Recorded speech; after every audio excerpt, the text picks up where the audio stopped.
Ready? 5 seconds. Due to a rapidly urbanized and expanding population, India's sanitation, especially sewage, has become an increasing problem.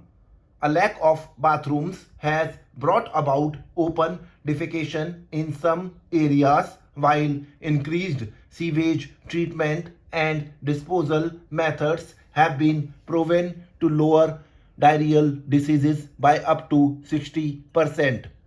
These illnesses spread by water are isolated from hygiene based changes or promotion but can still be prevented by better hygiene practices.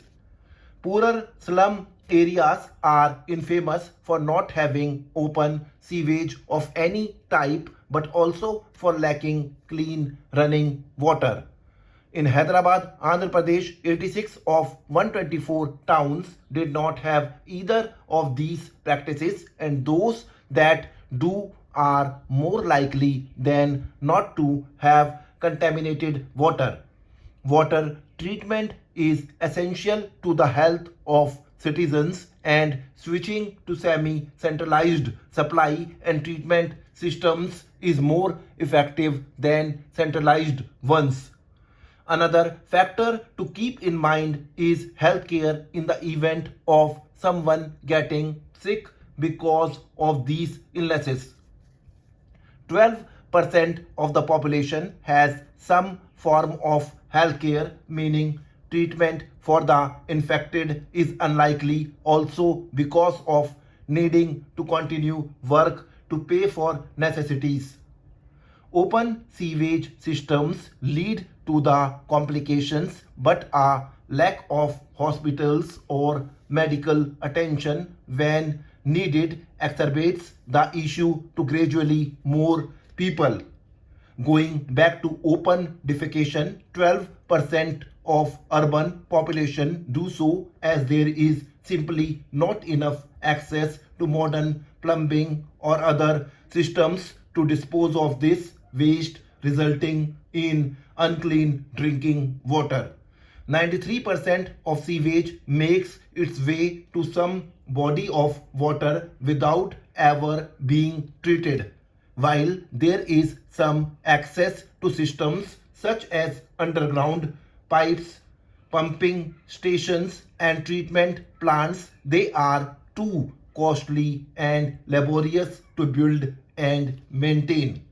Luckily, some organizations have stepped in to fix this problem. The Consortium for Decentralized Wastewater Treatment System Dissemination Society (CDD) and their decentralized wastewater treatment system have adapted to situations of rural communities to work with unreliable power. Smaller, less expensive systems based on natural bacteria and plants, but also reduces the use of natural fresh water greatly. In 13 different Indian states, even being implemented in Nepal and Afghanistan, CCD has made a large impact in rural areas. Additionally, the Swachh Bharat mission started in 2014 to free the country from open defecation. This was created and funded by the Indian Prime Minister of the time and had two primary objectives: to build more toilets in Indian states as well as build public sewage systems. The process of containment, removal, transport, treatment, and disposal of waste is used by this government run program to tackle this goal, creating 19 times as many public toilets in Patna in 2017-18 compared to 2014. There exists privately owned with the sole purpose of making sewage systems but are usually far too expensive for individuals or even small towns to afford, meaning that they do not see much use. Also, many have said that the public mentality of public defecation and sewage treatment needs to change but can only be done so if given the ability to change their habits and old ways. To conclude, much has been done on open sewage treating population and the general water situation in India.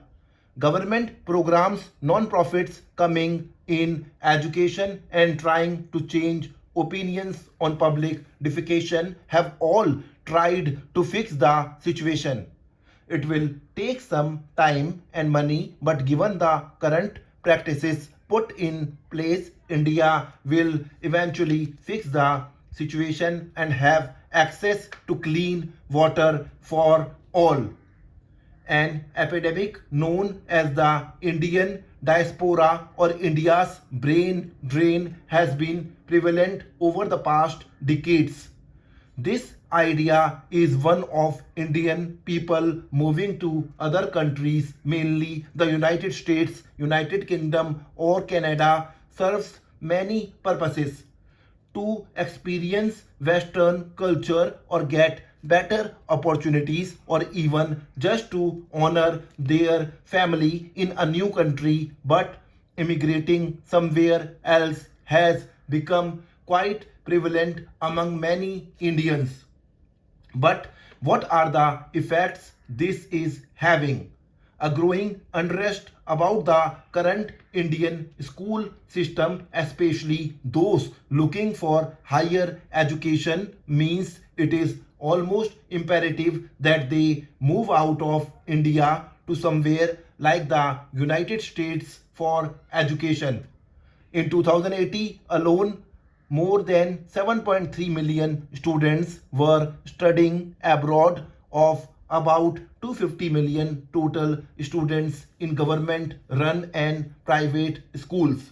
Again, for skilled workers, the reason to immigrate from India is for better economic and social safety nets. Having nations where welfare or the most basic needs for education and health are taken care of for a modest price is the pulling factor for most away from India. While the United States is largely immigrated to Canada as quickly caught up due to their welfare system attracting many Indians in search of a skilled professional job. Another topic of immigration has emerged recently, especially among the millennial generation, that being to leave India for mental freedoms from either the caste system or certain rules that Indian society forces onto citizens. Even the digital boom from years past still trickles down to people moving from India today, meaning that for whatever reason some believe it is best to leave India for somewhere else. However, looking ahead to the future, other nations can expect to see more and more immigrants from India trying to come in for either better education, a better economic job opportunity, better social services like welfare, or even just for mental freedom pressures. In the past, there has been government action to try and stop the brain drain to a certain extent, but has not succeeded to the level that they would hope for. While the government has brought a national skill development mission aiming to train 400 million Indian people, the brain drain is almost inevitable unless the government shuts down again or makes a significant incentive to stay in India. More and more people will keep immigrating to the US or Canada. Even just the idea of breaking free from one's own country and moving to a different country. Stop.